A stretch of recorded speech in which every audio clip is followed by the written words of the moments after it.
Here's the brief. News from the world over this week. On Tuesday, President Barack Obama said he would sign a compromise bill giving Congress input on the proposed nuclear deal with Iran. Included in the measure, lawmakers could veto the lifting of U.S. sanctions. Many in Congress have been critical of the White House-led negotiations, claiming that the framework proposal does not prevent Iran from developing a nuclear weapon. The deal would allow Iran to continue enriching uranium in at least 5,000 centrifuges. On Wednesday, Iran's President Hassan Rouhani said he would only accept a deal if world powers simultaneously lift all sanctions. According to Rouhani, if there is no end to sanctions, there will not be an agreement. Meanwhile, Moscow has already begun ending its sanctions on Iran. Russia announced Monday that they have agreed to sell Iran a sophisticated air defense missile system. Russian President Vladimir Putin defended the decision on Thursday, which he said was prompted by the recent progress over the fate of Tehran's nuclear program. The deal is worth about $800 million to Russia and has reinforced Israeli and Arab fears that a nuclear pact plus the lifting of sanctions would make Iran a much more dangerous regional power. And the U.S. bishops have weighed in on the proposed nuclear deal with Iran.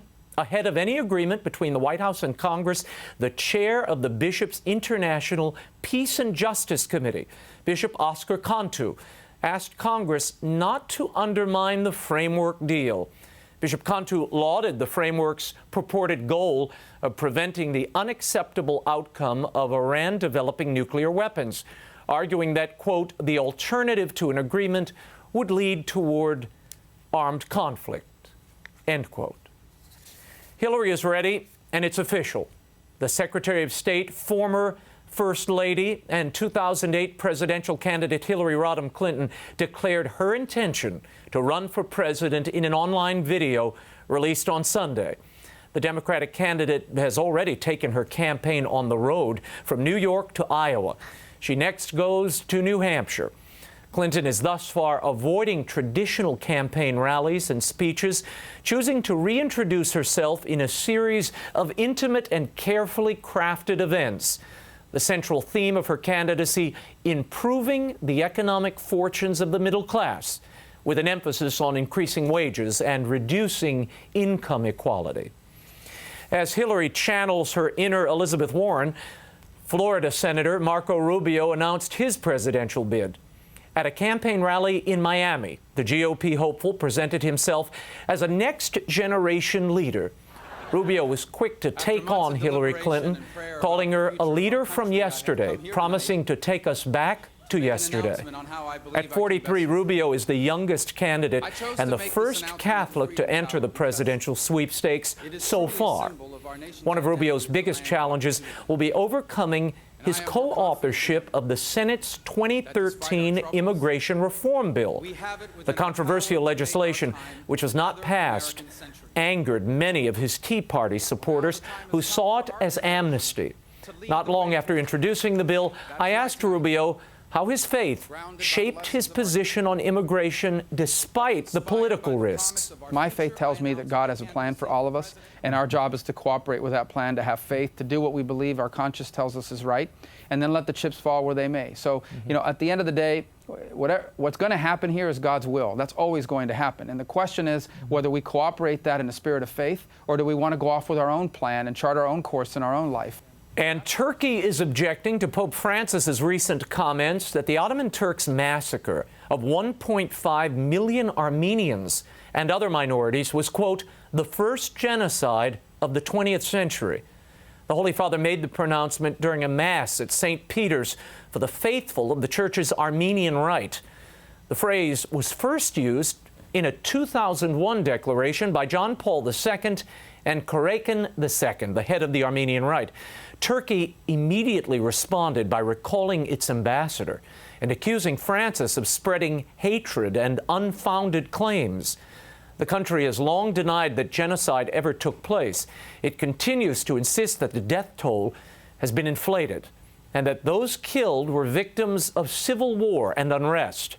Turkey's President Erdogan condemned the Pope's comments, warning that he should not repeat this mistake. On Tuesday, the Vatican website was shut down by hackers. A Turkish group took responsibility for the hack. And a diplomatic rift continues between the Holy See and France.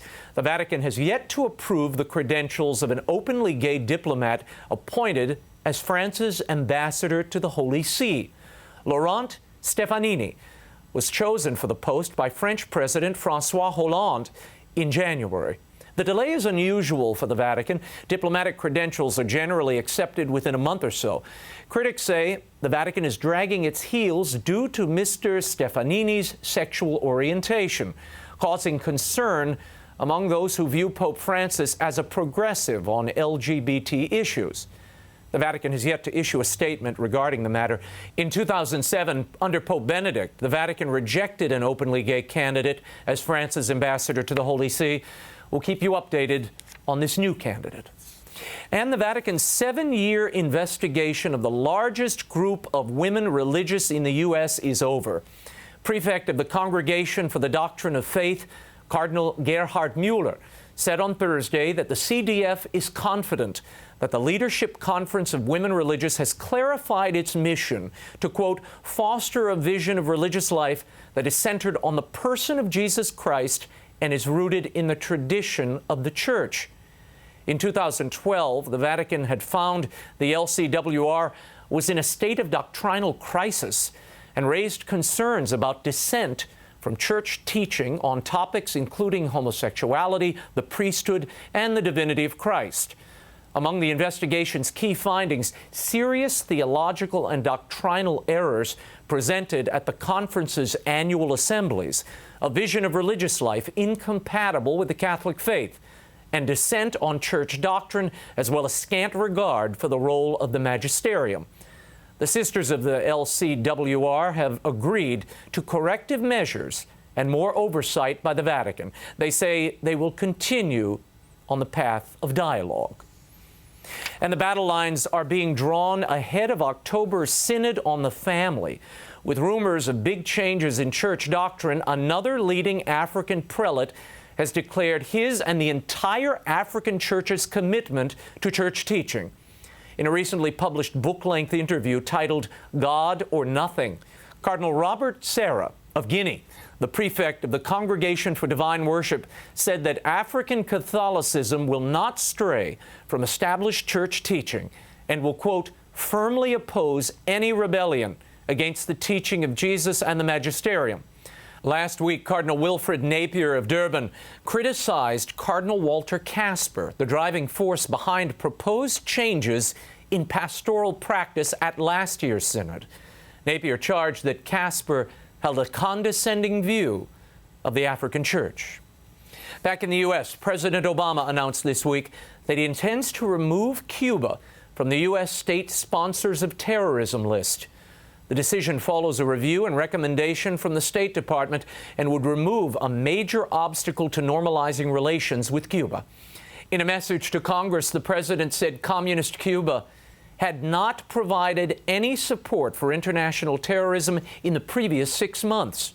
He added that Cuba had provided assurances that it will not support acts of terror in the future. Congressional critics say Cuba has long supported terrorism and harbors U.S. fugitives from justice even now.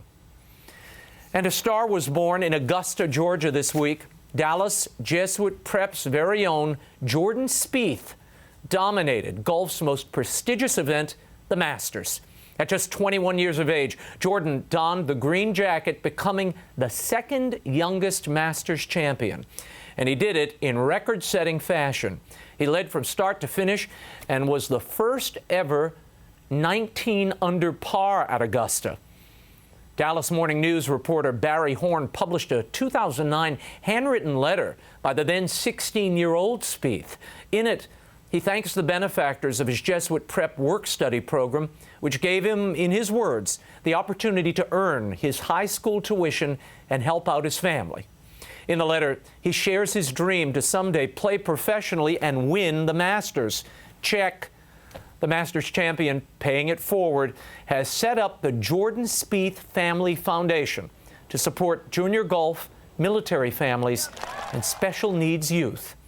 Makes me almost want to watch golf again. And a couple of birthday wishes to two of the world's best-known Catholics. First, on Thursday, Pope Emeritus Benedict XVI turned 88. His Holiness celebrated in grand Bavarian style. Well-wishers included his older brother, Monsignor George Ratzinger, and his longtime secretary, Archbishop Georg Gonswain. They joined him at the papal summer residence at Castel Gandolfo. Benedict enjoyed some Bavarian folk music, and what would a Bavarian birthday bash be without a stein of beer and a toast? Back in Rome, Pope Francis offered Mass in honor of his predecessor, saying he hopes God gives him much joy and happiness. Happy birthday to His Holiness Benedict XVI. And a very happy birthday to our dearest Mother Mary Angelica. She turns 92 this Monday, April 20th. We know her best as foundress of EWTN and of Our Lady of the Angels Monastery. For 20 years, she hosted her own live show on the network and became a spiritual mother to millions around the world, including yours truly. There would be no EWTN without her, and certainly no EWTN News. Since 2001, when she left the network, she's been at her monastery in Hanceville, Alabama. And though Mother can't converse as she once did, she continues her mission of prayer and sacrifice close to her sisters. As a mini celebration of her big day, here are a few clips of some memorable moments with Mother over the years. One time somebody said to me, we're very faulty, they said, why don't you air these people? And I said, no, I won't, because I don't think they're Catholic. He says, by what right do you have to say that? I said, I own the network. And he said, well, you won't always be there. And I said, I'll blow the damn thing up before you get your hands on it. I'll never forget, I've said it, so most of you haven't heard it. This woman calls me up and she said, oh, my husband's living with another woman. I said, in my house. What? Well, kick him out. How are you going to say that nice? You could say, well, how unfortunate, you know. Why don't you just open the door and tell him to leave? You can't say it nice. It's not a nice thing. So after I said that gave her that little advice, she said, oh, I can't. What do you mean you can't? They have no place to go. Well, hell is where they're aiming for. Tell them to go there. Today we live in a society that has taught us to be soft. There's no challenge anymore. No guts in anything. That's the 8th gift of the Holy Spirit, guts. There's no enthusiasm, no zeal. We're scared to death of failing. Oh, if that's all you can do is fail, your head. I have never failed, I haven't learned a lot. Success I'm afraid of, but failure I'm not afraid of. I'd much rather begin something, even if I can't finish it. Someone asked me, Mother, what will you do if this television, my ministry you've begun, flops? I said, well, I'll have the most lit up garage in the world.